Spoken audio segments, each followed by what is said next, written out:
My name is Sierra Callen, and for most of my life, I've been the background noise in my own family. That night, I sat near the sliding glass door at my sister Mallory's backyard party, nursing a glass of water, while the laughter swelled around me. The kind of laughter that stings a little. Too loud, too rehearsed. I'd heard it before. I knew exactly how it ended. Mallory was on a roll, telling some childhood story about how I once spilled orange juice on my third-grade teacher and cried like the sky was falling. She embellished, of course. She always did. And the crowd ate it up. My mother laughed the hardest. My father offered "that sounds like our Sierra," with a smirk. I didn't say a word. Then, cutting through the noise like a sharp wind through fog, came a small voice. "But she flies the jet." The air shifted. Chairs stopped creaking. Forks froze mid-air. Mallory blinked down at her 10-year-old son. "What?" Liam turned to her, wide-eyed and unbothered. "Aunt Sierra flies the jet. She showed me. She wears the headset and everything." Mallory's mouth opened, but nothing came out. I took another sip of water, didn't nod, didn't confirm. Just let the silence stretch, long and weighty. Some truths don't need to be shouted, especially when they come from the only person in the room who was actually paying attention. When you grow up with someone like Mallory, you learn to shrink early. She was the kind of child who demanded attention just by breathing, blonde, loud, impossibly quick, with comebacks that made adults laugh and teachers overlook her cruelty. She always knew how to fill a room, and more importantly, how to empty me out of it. I was quieter, darker-haired, bookish. If Mallory was fireworks, I was static. People noticed her. They forgot me in the same breath. I used to think that was just how families worked. Some kids shine, others decorate the edges. Every school event became her stage. If I made honor roll, she'd win the talent show. If I learned to play piano, she'd choreograph a dance and perform it barefoot on Grandma's dining table. And somehow, the family framed it all as natural. "She's just got the spark," my dad would say, ruffling her hair. "Don't be jealous, Sierra," my mom would add when I pulled back a little. "You're different. You're more grounded." Grounded. That word stuck like tar. I stopped trying to be seen after a while. The less I offered, the less they had to compare. And the quieter I got, the more they used my silence as proof that Mallory was the better one. By high school, she was prom queen. I was working part-time in the school library, trying to save up for flight lessons no one in the house knew I was taking. I never told them I was applying to aviation schools. I didn't think they'd care. Worse, I thought they might laugh. When I got my acceptance letter, I opened it alone in my car outside the post office. I remember sitting there with it pressed against my chest, smiling like I'd stolen something. In a way, I had. A future that wasn't written by Mallory's spotlight. A version of myself untouched by the labels they'd given me. At family dinners, I kept it vague. "Still working at the airport," I'd say. And they'd nod, already looking past me. Mallory would cut in with stories about her new kitchen remodel, her husband's promotion, her influencer collab with some skincare brand. I didn't interrupt. I never did. Being invisible had become familiar, comfortable even. But what they didn't know, what they never bothered to ask, was that while they were laughing at stories about the little sister who cried over orange juice spills, I was logging flight hours over 5 different countries. I was learning to navigate weather patterns and emergency landings. I was flying jets they couldn't pronounce the names of, and I never once thought of inviting them on board. My first solo flight was in an old Cessna 172 with faded blue stripes and a throttle that stuck slightly when you pushed it too hard. The kind of plane that teaches you humility, precision, patience. I was 19, hands shaking on the yoke, heartbeat loud in my headset. But when the wheels lifted and the earth slid away beneath me, I remember thinking, this is mine. No one else gets to touch this. It's strange how clarity lives at 10,000 feet. I trained in Arizona, far from the cold politeness of home, far from the dinner tables, where Mallory's stories always landed louder than mine. The flight school was brutal, competitive. I worked 2 jobs, one in baggage handling at a local airport, another cleaning hangars at night, just to afford extra simulator time. I didn't complain. The silence suited me. It gave me room to become someone else. By 26, I had my commercial license. By 30, I was flying Gulfstreams for a private charter company that catered to CEOs, athletes, oil magnates. I met people whose names the world whispered, people who shook hands in boardrooms that decided nations. I never named names. It wasn't part of the job. The funny part? My family still thought I worked at the airport. Once, Mallory asked during a Christmas brunch, "So, do you scan tickets or check luggage?" I just smiled and said, "Something like that." She moved on before I could explain. Not that I would have. Explaining meant opening a door I'd spent years learning to keep closed. My parents didn't ask. They were busy bragging about Mallory's latest home renovation and how Liam got into a competitive STEM summer camp. When I mentioned I'd be flying out of Nice the following week, they blinked. "Nice," my dad said. "Is that in Nevada?" I nodded. "Sure, Dad, Nevada." They didn't care enough to notice the difference. And honestly, I preferred it that way. Because the truth is, when people underestimate you long enough, they stop noticing when you rise. And when you rise silently, without needing their applause, it unsettles them more than any spotlight ever could. I kept it that way on purpose. The uniform stayed folded in my travel bag. My headset tucked into a custom leather case. No framed certificates, no glossy pictures on the mantle. I never posted about it. No one from my family followed the charter company online, so there was no risk of them stumbling on a press release or photo op. I was invisible by design. But sometimes, I wondered, not for their approval. That ship had sailed long ago. But I wondered what it said about a family that could sit across from you for years and never once ask, "What do you love? What are you proud of? What do you do when no one's watching?" I wasn't hiding. I just wasn't volunteering. And maybe that was my quiet revenge. While they traded stories over Chardonnay and small talk, I was watching the sun rise over the Atlantic from a cockpit window, charting paths through turbulence and tailwinds, guiding strangers safely through sky and storm. And all the while, no one at that table knew. Not until the one person they didn't train to look down on finally spoke. The invitation came in a group text Mallory sent at 6:02 a.m. on a Wednesday. "Family BBQ at our place next Saturday. Bring whatever. Let's catch up. It's been too long." I stared at the message for a full minute. It was her usual tone, breezy, performative, pretending to include, while still reminding everyone who was in charge. She always picked the venue, controlled the guest list, decided the narrative before the event began. I usually ignored her invites. I'd come up with work excuses, and technically they were true. Being on call for charter flights meant I could disappear across oceans in an hour's notice. But this time, something told me to say yes. I typed, "I'll be there," before I could overthink it, and immediately regretted pressing send. Not because I didn't mean it, but because I knew exactly what she'd do with it. That week, she messaged again. "Bring your famous fruit salad. People still talk about it, LOL." I hadn't made a fruit salad in years, and no one ever talked about it. But I said sure. Then came the photo of her backyard setup. String lights, curated outdoor cushions, Liam's new soccer goal positioned like decor.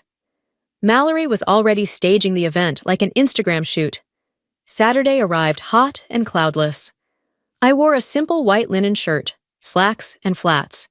Hair tied back, no makeup, no jewelry.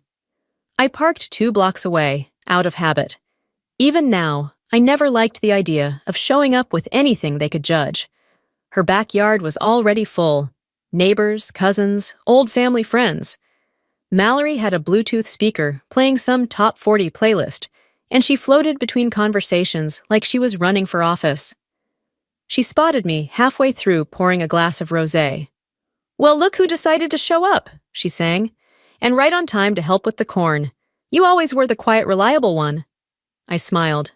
"Nice to see you too, Mallory." She handed me tongs like it was a game, like she still had the power to cast me into the role she needed me to play. The helper, the harmless background. I took them because I wasn't here to argue. I was here to observe. The usual dance played out.